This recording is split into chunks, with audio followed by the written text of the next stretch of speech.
Elon. Thank you. So to recap, as someone saying, it's something that automotive industry are seeing year-over-year declines in order volumes in Q3. Tesla at the same time has achieved record deliveries. In fact, I think if you look at EV companies worldwide, to the best of my knowledge, no EV company is even profitable. And I'm not, to the best of my knowledge, there's no EV division of any company, of any existing auto company that is profitable. So it is notable that Tesla is profitable despite a very challenging automotive environment. And this quarter actually is a record Q3 for us. So we produced our 7th million vehicle actually just yesterday. So congratulations to the teams that made it happen at Tesla. That's a staggeringly immense amount of work to make 7 million cars. Let's see, and we also have the energy storage business is growing like wildfire with strong demand for both Megapack and Powerwall. And as people know, on October 10th, we laid out a vision for an autonomous and electric future that I think is very compelling. The Tesla team did a phenomenal job there with actually giving people an opportunity to experience the future, where you have humanoid robots walking among the crowd, not with a canned video presentation or anything, but literally walking among the crowd, serving drinks and whatnot. And we had 50 autonomous vehicles. There were 20 Cybercabs, but there were an additional 30 Model Ys operating fully autonomously the entire night, carrying thousands of people with no incidents the entire night. And for those who went there, it's worth emphasizing that the Cybercab had no steering wheel or brake or accelerator pedals, meaning there was no way for anyone to intervene manually, even if they wanted to, and the whole night went very smoothly. So regarding the vehicle business, we are still on track to deliver more affordable models starting in the first half of 2025. This is, I think probably people are wondering, well, what should they assume for vehicle sales growth next year? And at the risk of to take a bit of risk here, I do want to give some rough estimate, which is I think it's 20 to 30% vehicle growth next year. Notwithstanding negative external events, like if there's some force majeure events, like some big war breaks out or interest rates go sky high or something like that, then we can't overcome massive force majeure events. But I think with our lower cost vehicles, with the advent of autonomy, something like a 20 to 30% growth next year is my best guess. And then Cybercab reaching volume production in 26. We do feel confident of Cybercab reaching volume production in 26, not just starting production, but reaching volume production in 26. And that should be substantial growth. We're aiming for at least 2 million units a year of Cybercab. That'll be in more than one factory, but I think it's at least 2 million units a year, maybe 4 million ultimately.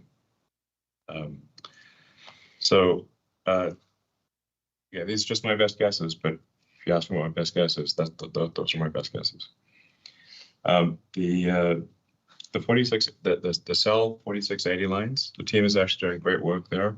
The 4680 is rapidly approaching the point where it is the most competitive cell. So when you consider the fully landed, the cost of a battery pack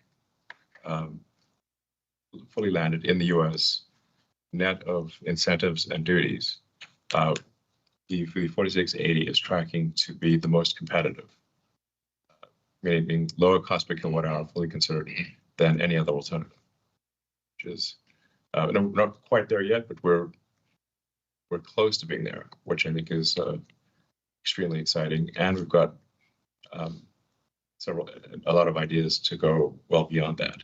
So I think if we execute well, the 4680 will have the Tesla internally produced cell will be the most cost competitive cell in certainly North America. A testament to a tremendous amount of hard work there by the team. So that's a rule. We'll continue to buy a lot of cells from our competitors. Our intent is not to make cells just internally. So I don't want to set off any alarm bells here. We're obviously increasing substantially our vehicle output and our stationary storage output. So we need a lot of cells. And most of them will still come from suppliers, but I think it is some good news that the Tesla internal cell is tracking to be the most competitive in the US. So with respect to autonomy, as people are experiencing in the cars, really from week to week, there are significant improvements in the miles between interventions. So with the new version 12.5, the release of full self-driving in Cybertruck, the combining the code into a single stack so that the city driving and the end-to-end highway driving are one stack, which is a big improvement for the highway driving. So it's just all neural nets. And the release of actually Smart Summon. We try to have a sense of humor here at Tesla. And we're also, so that's 12.5. Version 13 of FSD is going out soon. Ashok will elaborate more on that later in the call. We expect to see roughly a 5 or 6 fold improvement in miles between interventions compared to 12.5. And actually, looking at the year as a whole, the improvement in miles between interventions, we think will be at least 3 orders of magnitude. So that's a very dramatic improvement in the course of the year. And we expect that trend to continue next year. So the current internal expectation, emphasizing internal expectation for the Tesla FSD having longer miles between interventions than human is the second quarter of next year. Which means it may end up being the third quarter, but it's next. It seems extremely likely to be next year. Sure. Do you want to say anything about that? Yeah, when measuring miles between critical interventions, yeah, like you mentioned, Elon, we already made a 100x improvement with 12.5 from starting of this year, and then with V13 release, we expect to be 1000x from the beginning, from January of this year on my production release software. And this came in because of technology improvements, going to end-to-end, having higher frame rate, partly also helped by hardware force, more capabilities, so on. And we hope that we continue to scale the neural network, the data, the training compute, etc. By Q2 next year, we should cross over the average human miles per critical intervention, or like collision in that case. I mean, that is just unvarnished our internal estimate. Yes. Yeah. So that's no sandbagging or anything else. Our internal estimate is Q2 of next year to be safer than human, and then to continue with rapid improvements thereafter. Now a lot. Vast majority of humanity has no idea that Teslas can drive themselves. So, especially for something like a Model 3 or Model Y, it looks like a normal car. So you don't expect a normal car to be able to be intelligent enough to drive itself. Yeah, Cybercab looks different. Cybertruck looks different, but Model Y and Model 3 they're good looking cars, but they look fairly normal. You don't expect a fairly normal looking car to have the intelligence, enough AI to be able to drive itself, but it does. So we do want to expose that to more people, and so we're doing, every time we have a significant improvement in the software, we'll roll out another sort of 30-day trial, so to encourage people to try it again, and we are seeing a significant improvement in adoption. So the take rate for FSD has improved substantially, especially after the 1010 event.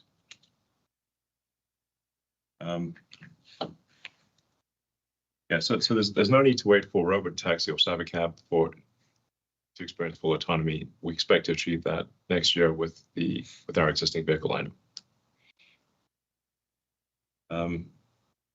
For what it's worth, actually, Smart Summon gives a small taste of what it's going to look like.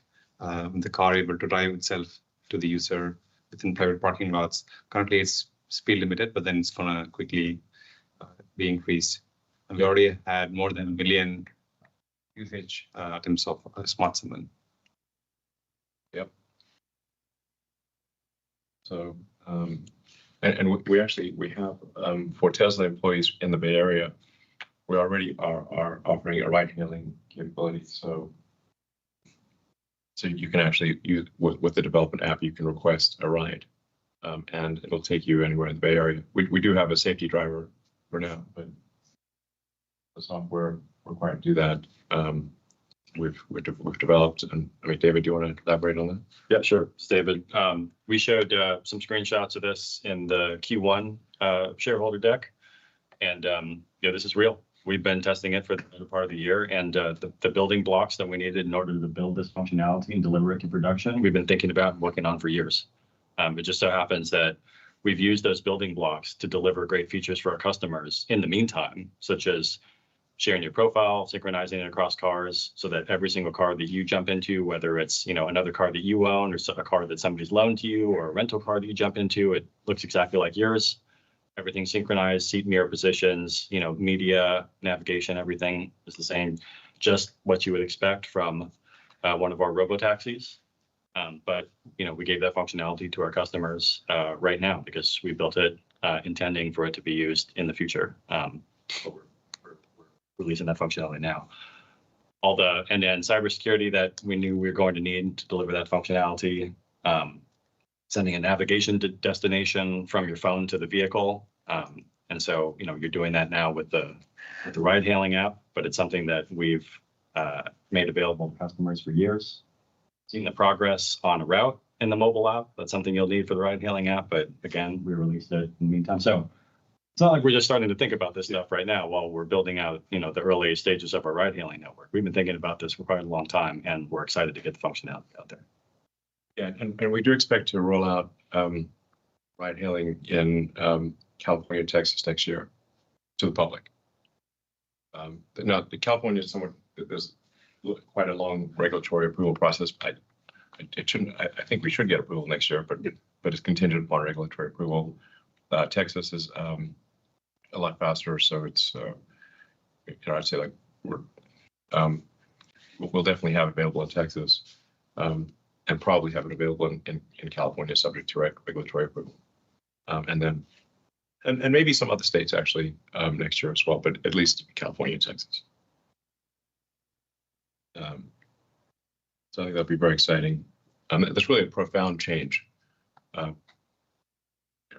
Tesla becomes more than a sort of vehicle and battery manufacturing company at that point. So we published our Q3 vehicle safety report, which shows one crash for every 7 million miles of autopilot. That compares to the US average of one crash roughly every 700,000 miles. So it's currently showing a 10x safety improvement relative to the US average. And we continue to expand our AI training capacity to accommodate the needs of both FSD and Optimus. We're currently not training compute constrained. That's probably the biggest limiting factor is that the FSD is actually getting so good that it takes us a while to actually find mistakes. When you start getting to where it can take 10,000 miles to find a mistake, it takes a while to actually figure out which is this build, is this software build better than is software build A better than software build B? It actually takes you a while to figure it out because neither one of them are making mistakes. What take a long time to make mistakes. So that's actually the single biggest limiting factor is how long does it take us to figure out which version is better. So sort of high class problem. Obviously, having a giant fleet is very helpful for breaking this out. And then with Optimus, we showed a massive improvement in Optimus's dexterity and movement on October 10th, and our next gen hand and forearm, which has 22 degrees of freedom, which is double the prior hand and forearm. It's extremely human-like. It also has much better tactile sensing. It's really I feel confident saying that we have the most advanced humanoid robot by a long shot. And we're moreover the only company that really has all of the ingredients necessary to scale humanoid robots. Because the things that what other companies are missing is that they're missing the AI brain, and they're missing the ability to really scale to very high volume production. So you sometimes see some impressive video demos, but they lack the localized AI and the ability to scale volume to very high numbers. As I've said on a few occasions before, I think Optimus will ultimately be the most valuable part of it. And I think it has a good chance of being the most valuable product ever made. For the energy business, that's doing extremely well. And the opportunity ahead is gigantic. The Lathrop Megapack factory reached 200 megapacks a week, which is now a 40 gigawatt hour a year run rate. And we have a second factory in Shanghai that will begin with a 20 gigawatt hour a year run rate in Q1 next year, so just next quarter. That'll also scale up. It won't be long before we're shipping 100 gigawatt hours a year stationary storage at Tesla. That'll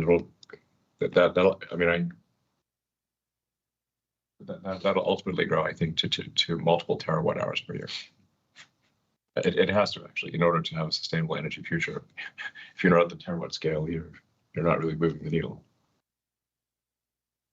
So if you look at our admittedly very complicated last master plan, which I think actually has too much detail, maybe I'll ask Grok to analyze it and shorten it up. Yeah, give us the TLDR on the last master plan. But we showed in that master plan that it is possible to take all of Earth to a fully sustainable energy situation using sustainable energy, power generation, and batteries and electric transport. And there are no fundamental material limitations. Like there's not some very rare material that we don't have enough of on Earth. We actually have enough of the raw materials to take all of human civilization, make it fully sustainable. And even if civilization dramatically increased its electricity usage, it would still be fully sustainable. You know, one way to think of the progress of a civilization, this may sound a little esoteric, but is percentage completion of Kardashev scale. So Kardashev scale 1 would be you're using all the power of a planet. We're currently less than 1% on Kardashev level 1. Level 2 would be using all the power of the sun. And level 3, all the power of the galaxy. So we got a long way to go. Long way to go. When you think in Cartership terms, it becomes obvious that by far the biggest source of energy is the sun. Everything else is in the noise. So, in conclusion, Tesla is focused on building the future of energy, transport, robotics, and AI. And this is a time when others are just focused on managing around near-term trends. We think what we're doing is the right approach, and if we execute on our objectives, and I think we will, Tesla, my prediction is Tesla will become the most valuable company in the world, and probably by a long shot. I want to thank the Tesla team once again for strong execution in a tough operating environment, and we're looking forward to building an incredibly exciting future. Thank you. Great. Thank you very much, Elon. And Bob has some opening remarks as well. Yeah, thanks. Our Q3 results were overall positive and once again demonstrate the scale to which business has evolved over the years with the generation of record operating cash flows of $6.3 billion. Our automotive revenues grew both quarter-on-quarter and year-on-year. While we had unit volume growth, we did experience reduction in ASPs, primarily due to the impact of financing incentives. As a reminder, we are providing these incentives primarily using third-party banks and financial institutions and recognize the cost of these incentives as an upfront reduction to revenue. We released FSD for Cybertruck and other features like Actually Smart Summon, like Elon talked about in North America, which contributed $326 million of revenues in the quarter. We continue to see elevated levels of regulatory credit sales with over $2 billion of revenues so far this year. To expand on this, at an industry level, China continues to outperform US and Europe by a factor of 3. And if there is something to be learned from that, this gives a signal of what is to come in other regions as customers' acceptance of EV grows. And we feel that is the right strategy to build affordable and more compelling units. Our focus remains on growing unit volume while avoiding a buildup of inventory. To support this strategy, we're continuing to offer extremely compelling vehicle financing options in every market. When you compare any vehicle in our lineup with other OEMs, we believe our vehicles provide much better value, particularly when you consider the safety features, performance, and unparalleled software functionalities like David also talked about, include also what Ashok had talked about around autonomy, music options, parental controls, and much more. While every vehicle in our lineup comes up with these capabilities, there is an awareness gap, not just with buyers, but at times even with existing owners. We plan on making these more visible in our interactions with both existing and future customers. Automotive margins improved quarter-over-quarter as a result of FSD feature release discussed before. Increase in our overall production and delivery volume, continued benefit from commodity pricing, and more localized deliveries in region, which resulted in lower freight and duties. Sustaining these margins in Q4, however, will be challenging given the current economic environment. Note that we are focused on the cost per vehicle, and there are numerous work streams within the company to squeeze out costs without compromising on customer experience. Yeah, something that's hopefully a helpful macro trend is if there's a decline in interest rates, this has a massive effect on the automotive demand. The vast majority of people, the demand is driven by the monthly payment. Can they afford the monthly payment? So I think most likely we'll see continued decline in interest rates, which helps with affordability of vehicles. Yeah, I mean, that is one trend which we observed in the industry that, because of the affordability being impacted because of interest rates, people are holding on to the cars longer, especially in the US. And that is actually having an impact on the overall industry too. As we discussed earlier, as we discussed in prior quarters, energy deployments fluctuate quarter-over-quarter due to customer readiness, location of orders being fulfilled and not necessarily an indicator of demand or production within the quarter. While we did see a decline in Q3, we expect to grow deployment sequentially in Q4 to end the year with more than double of last year. Energy margins in Q3 were a record at more than 30%. This is a function of mix of projects being deployed in the quarter. Note that there will be fluctuation in margins as we manage through deployments and our inventory. Our pipeline and backlog continue to grow quarter-over-quarter as we fill our 2025 production slots, and we're doing our level best to keep up with the demand. Just coming back on automotive margins, I talked about what is happening. One other thing which I want to also share is that we will continue to keep whatever we can to squeeze, like I said before, about squeezing out the cost. But this is something which we also are very capable of. I mean, just in Q3, we reached our lowest cost per vehicle, and that is a trend which we want to keep focus on. Then going on to service and other, we continue to show improvements in Q3. This was a result of better performance both in our service business, which includes collision, part sales, and merchandise, and continued growth in supercharging. These fleet-based revenues will continue to grow as the overall fleet size increases. Our operating expenses declined quarter-over-quarter and on a year-on-year basis. This is partially due to the restructuring we undertook in Q2. Cost saving from these initiatives were partially offset by increase in costs related to our AI efforts. We've started using the GPU cluster based out of our factory in Austin ahead of schedule, and are on track to get 50K GPUs deployed in Texas by the end of this month. One thing which I'd like to elaborate is that we're being very judicious on our AI compute spend too, and saying how best we can utilize the existing infrastructure before making further investments. On the CapEx front, we had over $3.5 billion in the quarter. This was a sequential increase largely because of investments in AI compute. We now expect the CapEx for the year to be in excess of $11 billion. We shared our vision for the future at the We Robot event at the beginning of the month.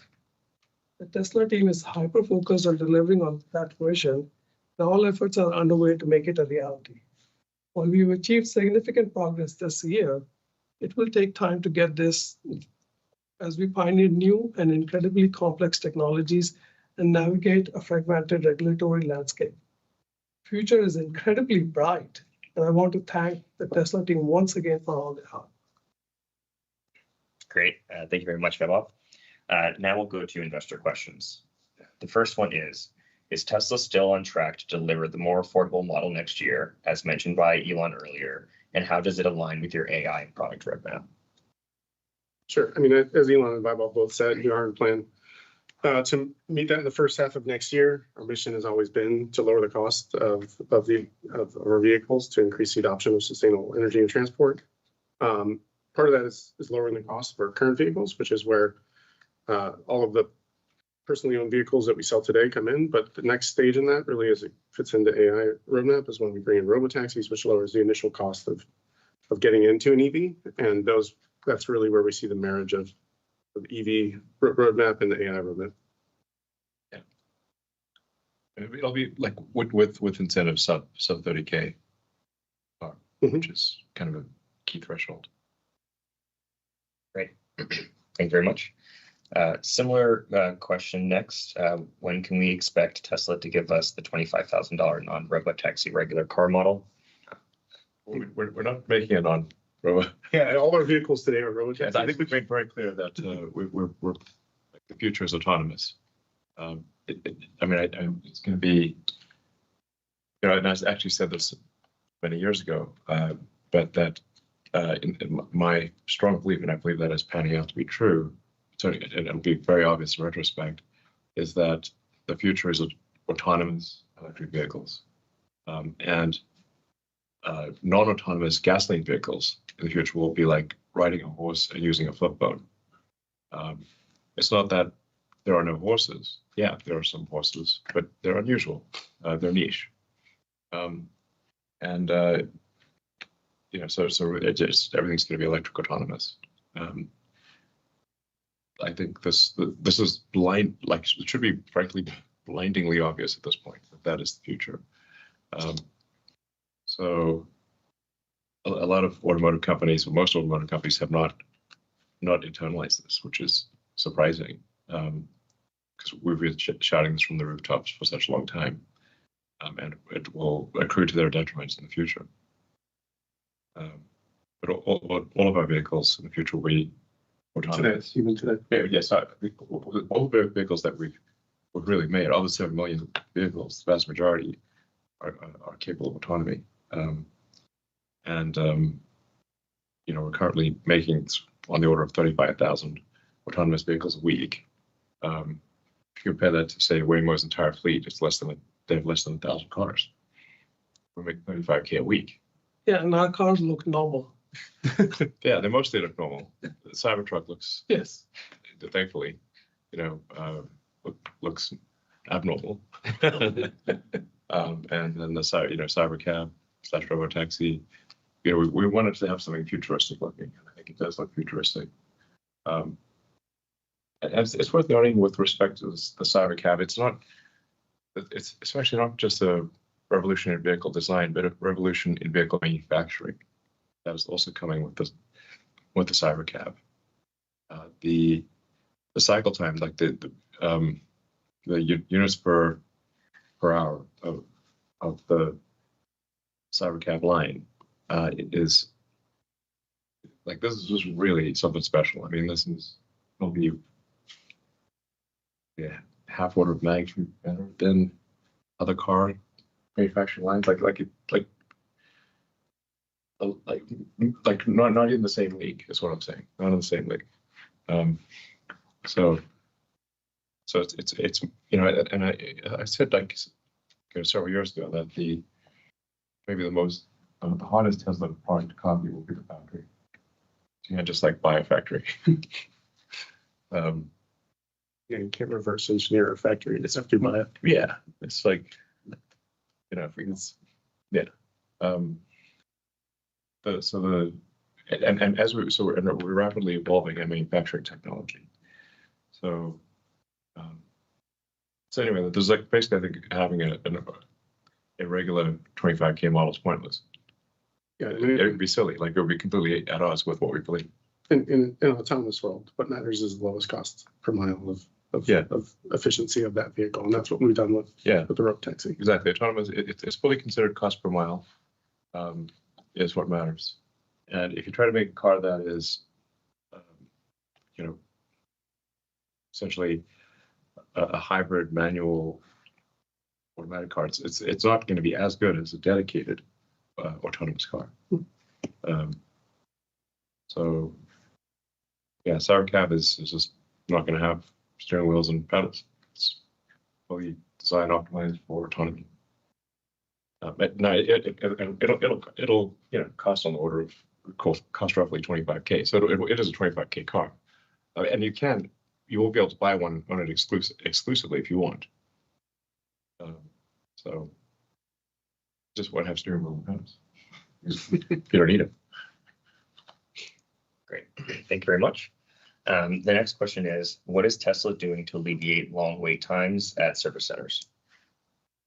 So we aim on solving problems at the source, so at the factory, before they can even affect our customers. We believe the best service is no service, and Yeah, it really is. don't even have them do. If the car doesn't break, Yeah, exactly. that's the best thing.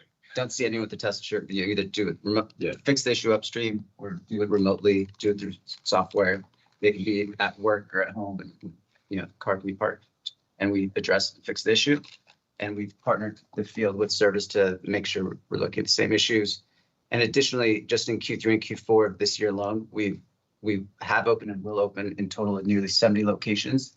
And in North America, we significantly expanded the size of each location and have doubled the size last year compared to this year.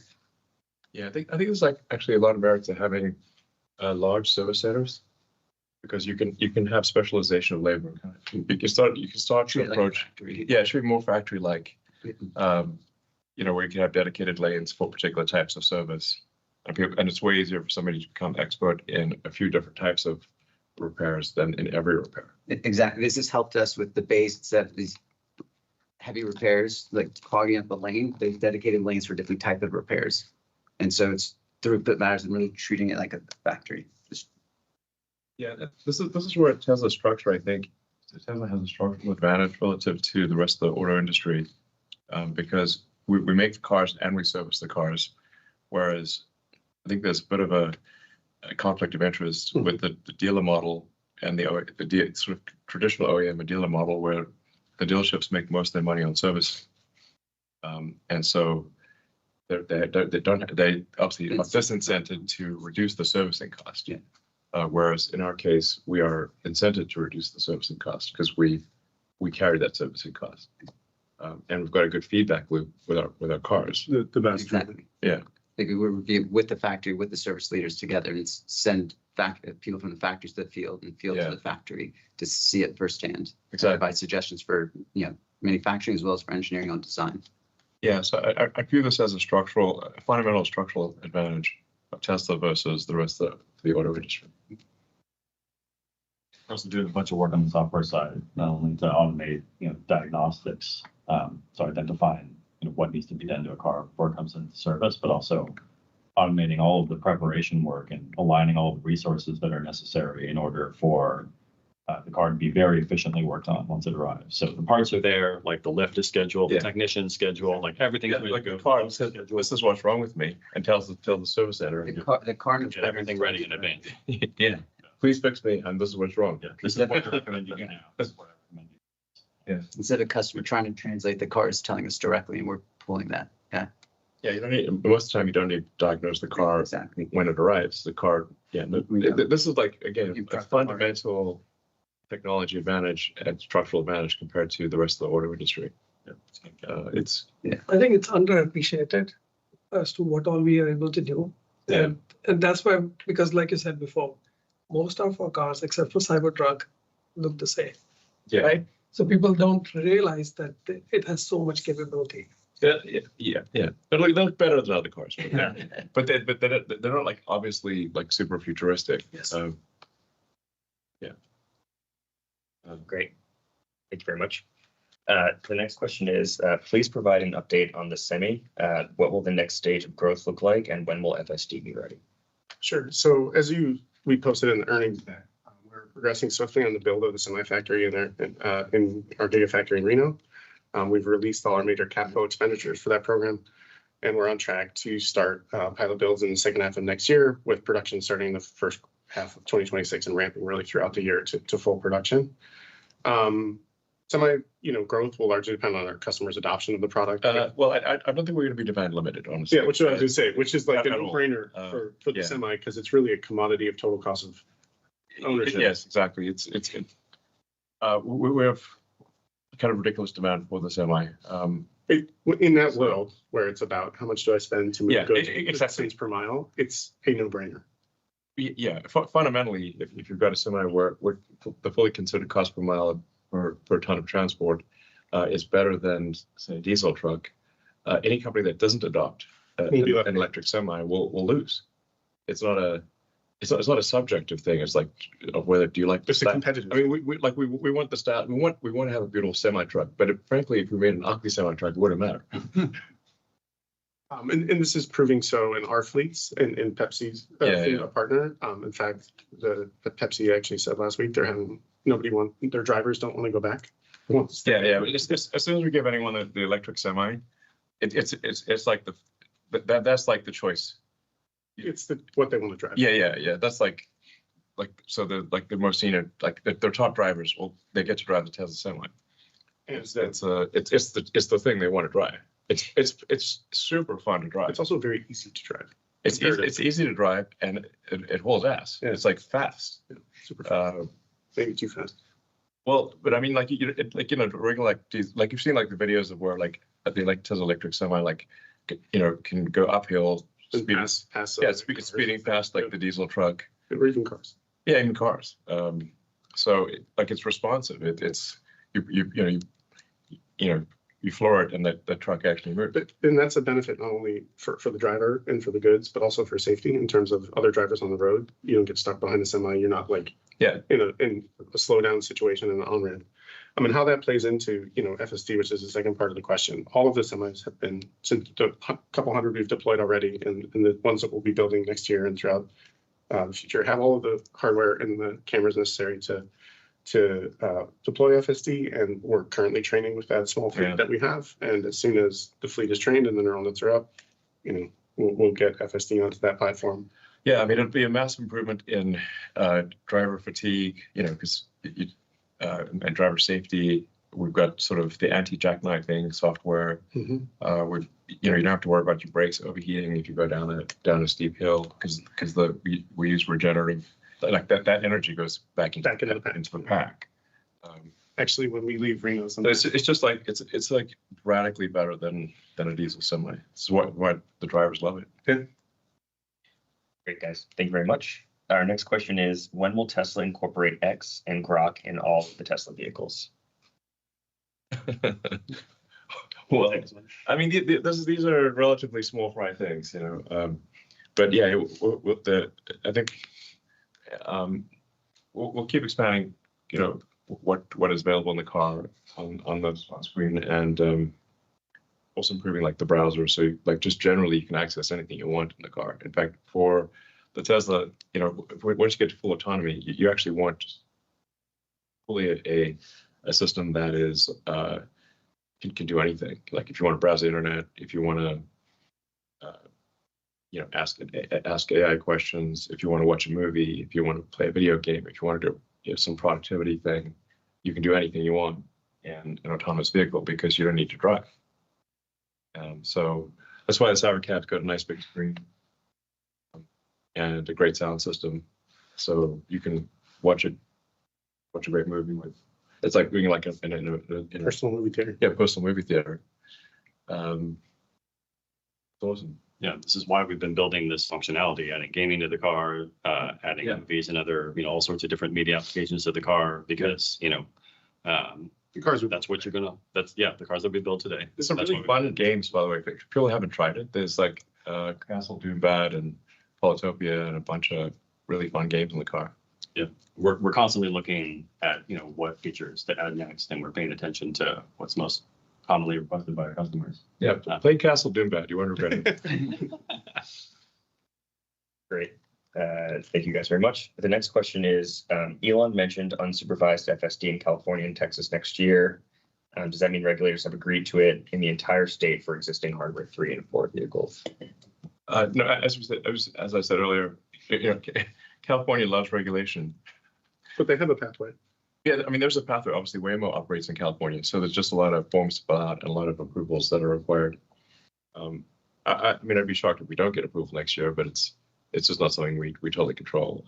But I think we will get approval next year in California and Texas, and towards the end of the year, it will branch out beyond California and Texas. I mean, I think it's important to reiterate this, like homologating or certifying a vehicle at the federal level in the US is done by meeting FMVSS regulations. All our vehicles today that are produced that are autonomous capable meet all those regulations. The Cybercab will meet those regulations. And so the deployment of the vehicle to the road is not a limitation. What is a limitation is what you said at the state level, where they control autonomous vehicle deployment. Some states are relatively easy, as you mentioned, for Texas. Yeah. And so other ones have pathways, like California, that may take a little longer. Other ones haven't set up anything yet. And so we will work through those state by state and get it. I do think we should have a federal. I agree. Like the autonomous vehicles should be approved. It should be possible to. Congress, if you're listening, let's get a federal AV. There should be a federal approval process for autonomous vehicles. I mean, that's how the FMVSS is Started and worked. Federal motor vehicle. The FMVSS is federal. Yeah, so I mean, in 2017 and 18, it's when regulators started looking at it, and it's really kind of stalled since then. But we would appreciate and would support helping out with those regulations. It really needs to be like a national approval is important. If there's a Department of Government Efficiency, I'll try to help make that happen. And do it for everyone, not just Tesla, obviously. But we like some things in the U.S. are state by state regulated. Like for example, insurance, and it's like it's incredibly painful to do it state by state, 50 states. And I think there should be a national approval process for autonomy. So, Great. Thanks, guys. The next question is, what is the plan for 2025? I think we're just talking. Yeah, I mean, basically we talked through this. There's a lot going on. Elon already mentioned that we're working on cheaper models to come out. I mean, there's work which the team is doing to get the factories ready today to try and make that happen. Yeah, by the way, the amount of work required to make a lower cost car is insanely high. But like it is harder to get like 20% of the cost out of a car than it is to design the car and build the entire factory in the first place. Mhm. It's like excruciating. And there's not a lot of movies made about the heroes who got 20% of the cost out of a car. But let me tell you, there should be. Little changes. Whoever who got that is incredibly heroic. It's the little changes. It's not like a silver Yeah, bullet. it's like there should be the heroes who got 20% cost out of a car. Is like, damn, I have a lot of respect for them. We were talking Movie. It's like, I think you probably could make a compelling movie, but it just no. Like, if people actually saw how hard it was to do that, you'd be like, whoa, that's damn hard. just yesterday, we were talking about potting. Yeah, The I mean, potting honestly, is- you're like literally, yeah. I mean, there's a lot of, but I do call it sort of like getting cost out of things. It's kind of like, it's like Game of Pennies. It's like Game of Thrones, but pennies. First approximation, if you've got 10,000 items in a car, very rough approximation, and each of them costs $4, then you have a $40,000 car. So then if you want to make a $35,000 car, you've got to get 50 cents on average out of the 10,000 items. every part. Yeah. And it's like, and then obviously the best is you delete some parts. In fact, we found we're able to delete a lot of parts. I'm very excited about the Cybercab design and how we're rethinking the design of a car for the Cybercab, designing it for ultra high volume production, and then designing a machine that builds the machine that I think is also revolutionary. And it's just that there's no other car company that's even trying to do what we're doing. Like, I've even heard of it, actually. In fact, I'm certain there isn't one. I think our new machine that builds the machine, like it's inherent, like it's designed to be like, five times better than a traditional factory, like cycle time. And like part deletion, material movement. I don't think any other car company has the same level of like integration of thought that we have when it comes to like when you design a part from a white sheet of paper, who's going to make it? Where is it going to be made? How's it going to be shipped? How's it going to be assembled into the vehicle? And like at any one point, if something is done in a silo, it becomes a bottleneck of either cost or time or efficiency. But with the robotaxi, the development, like we've done a good job on combining all that and then like blowing up how it's made and saying it should be made this way and rethinking it all so that it's the most efficient factory possible. That shows it will show in our CapEx efficiency when we deploy it. It shows in the number of parts, it shows in the simplicity of the vehicle, but also how it performs in terms of like end user state. Yeah. Just to close out, just on the energy front, also in 25, we will have started manufacturing at the Mega Factory Shanghai. We'll continue to increase our overall storage deployments with Powerwall 3. We plan to continue expanding our supercharging network, getting more OEMs on our network. 4680 cell ramp, as Elon talked about, that would keep going. And then we also will have our lithium refinery starting to produce. So there's a lot which is going on. Great. Yeah, so many things. Yeah. I mean, the crazy thing is like Tesla's winning basically on almost every single thing we're doing. If we're not winning now, we're on track to win. In arenas where there are entire large companies, that's the only thing they do. Yeah. I mean, it's a company. There are multiple companies within the company. Yeah, Tesla's like many companies that one. Yeah. Fantastic. Thank you, guys. Just a few more. What is going on with the Tesla Roadster? Fun things. Well, I just like to thank our long-suffering deposit holders of the Tesla Roadster. You know, the reason it hasn't come out yet is because it is the roaster is not just the icing on the cake; it's the cherry on the icing on the cake. And so, you know, our larger mission is to accelerate the progress towards a sustainable energy future. You know, try to do things that maximize the probability that the future is good for humanity and for Earth. And so that necessarily means that like the things like that are kind of like dessert. We'd all love to work on the Tesla, the next gen Tesla Roadster. It is super fun, and we are working on it. But it has to come behind the more the things that have a more serious impact on the good of the world. So just thank you to all our long-suffering Tesla Roadster deposit holders, and we are actually finally making progress on that, and we're close to finalizing the design on that. It's really going to be something spectacular.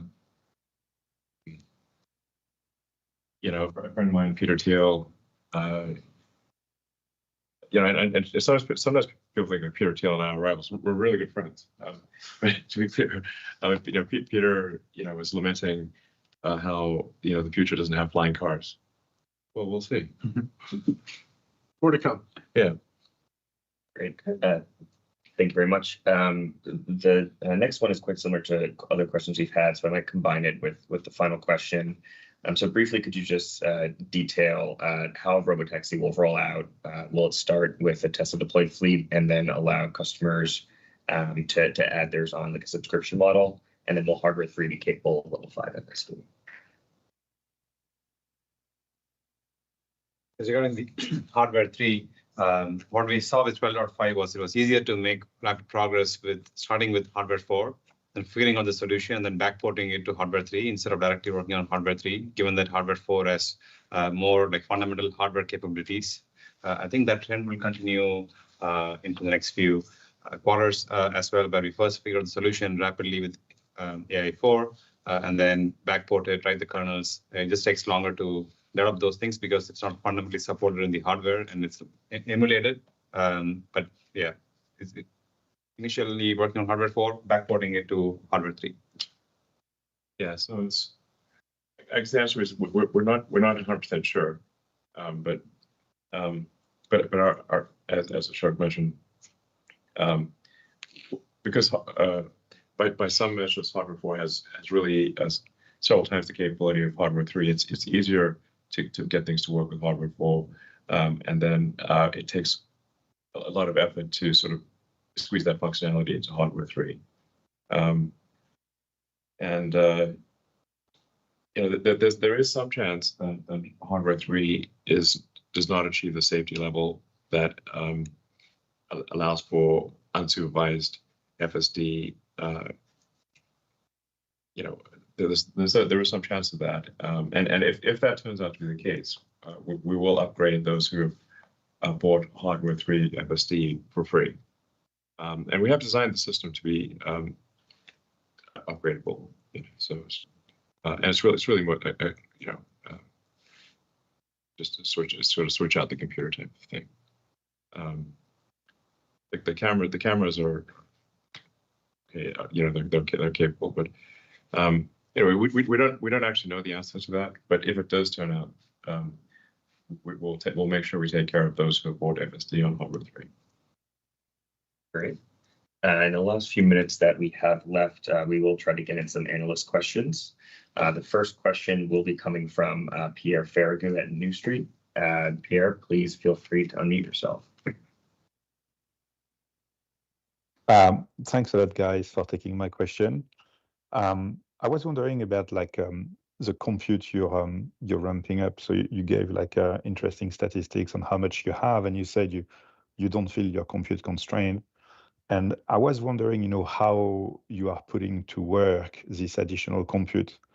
Is that a game for you of creating like larger and larger models, like next generation of models that are larger, the way OpenAI go from GPT-3 to GPT-4?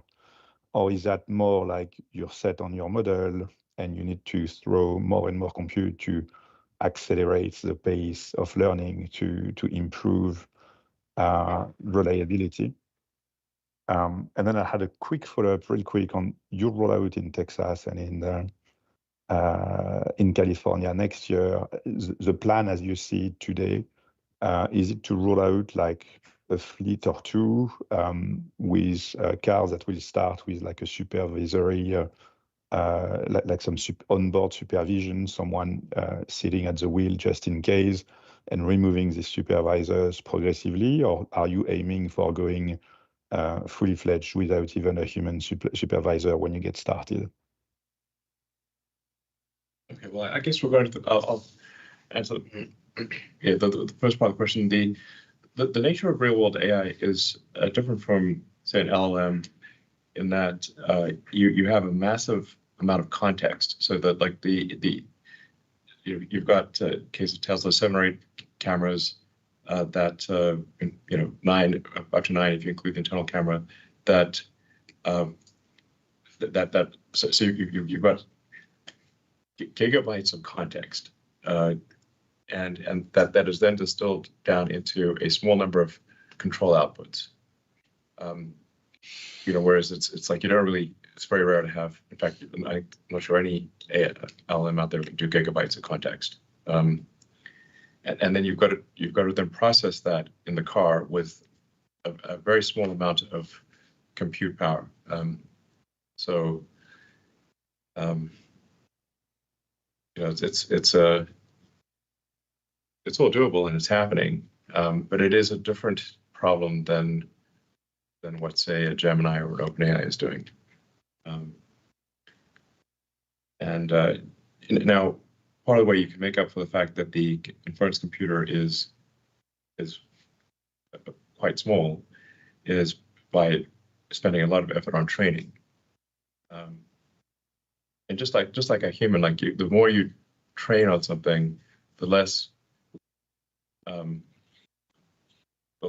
workload it takes when you try when you do it. Like when the first time, like a human starts driving, it absorbs your whole mind. But then, as you train more and more on driving, get very good, then the driving becomes a background task. It only absorbs a small amount of your mental capacity because you have a lot of training. So we can make up for the fact that the inference computer is it's tiny compared to a 10 kilowatt bank of GPUs, because you've got a few hundred watts of inference compute. We can make up that with heavy training. So yeah, that's and then there's also vast amounts of the actual petabytes of data coming in are tremendous. And then sorting out what training is important with of the vast amounts of video training or video data coming into the fleet, what is actually most important for training? That's also quite difficult. But as I said, we're not currently training compute constrained. I'm sure if you want to elaborate on it. Yeah, like you mentioned, the training helps both train larger models, also to train quicker. But in the end, we still got to pick which models are performing better. So the validation effort to picking the models, because the miles per intervention is pretty large, we have to drive a lot of miles to know in closed loop. We do have simulation and other ways to get those metrics. Those two help, but in the end, that's a big bottleneck. Yeah, that's why we're not training compute constraint alone. And there's other axis of scaling as well, which is data, figuring out which data is more useful. That is an important task, and we're focusing on that. Yeah. So as it relates to the second part of your question, Pierre, about safety drivers and rolling it out, each state has different requirements that, in terms of how many miles and how much time you need to have a safety driver and not have a safety driver. We're going to follow all those. We're not going to violate whatever regulations are out there, with safety as a priority. But the goal is obviously when we're ready and safety is there, we'll remove all the drivers from the rideshare program. Yeah, I mean, I guess like we think that we'll be able to have driverless Teslas doing paid rides next year, sometime next year. All right, thank you. And our next question comes from Adam Jonas at Morgan Stanley. Adam, please feel free to unmute yourself. Okay, thanks, everybody. Just had a question about the relationship between Tesla and XAI. Many investors are still not clear how the work at XAI is truly beneficial to Tesla. Some even take the view that the two companies may even be in competition with each other in terms of talent and tech, and even your time, Elon. So what's your message to investors on that relationship between Tesla and XAI, and where do you see it going over time? Thanks. Well, I should say that XAI has been helpful to Tesla AI quite a few times in terms of things like scaling up a lot of like training. Just even like recently in the last week or so, improvements in fault-tolerant training, where if you're doing a big training run and a node fails, being able to continue training and easy to recover from on a training run. XAI has been pretty helpful. But there are different problems. XAI is working on artificial general intelligence or artificial superintelligence. Tesla is trying to make autonomous cars and autonomous robots. They're different problems. So, yeah, I mean, I think we've said this before also, like not all AI is equal, right? I mean, AI is a broad spectrum. Yeah. And we have our own swim lanes. Yes, there are certain things which we can collaborate on if needed, but for the most part, we're solving different issues. Yeah, Tesla's focused on real world AI. And like I was saying earlier, it is quite a bit different from an LLM. Because you have massive context in the form of video and some amount of audio that's got to be distilled with extremely efficient inference compute. I do think Tesla is the most efficient in the world in terms of inference compute, because out of necessity, we have to be very good at efficient inference. We can't put 10 kilowatts of GPUs in a car. We've got a couple hundred watts, and it's a pretty well designed Tesla AI chip, but it's still a couple hundred watts. But they are different problems. I mean, it's just, like the stuff that XAI does, like when it's running inference. I mean, it is running inference, like answering questions, it's answering Tesla questions on a 10 kilowatt rack. It's like, can't put that in a car. It's a different problem. Please no. No, exactly. So, XAI is because I felt there wasn't a truth-seeking digital superintelligence company out there. Like that's what it came down to. That there needed to be a truth-seeking, an AI company that is just very rigorous about being truthful. I'm not saying XAI is perfect, but that is that is at least the explicit aspiration. Even if something is, politically incorrect, it should still be truthful. I think this is very important for AI safety. So anyway, I think XAI it has been helpful to Tesla and will continue to be helpful to Tesla, but there are very different problems. Great. And I mean, like if you also think what other car company has a world-class chip design team? Like zero. What other car company has a world-class AI team like Tesla does? Zero. Those were all startups that were created from scratch. Great. Thank you, Elon. And I think that's unfortunately all the time that we have for today. We appreciate all of your questions and we look forward to hearing you next quarter. Thank you very much and goodbye.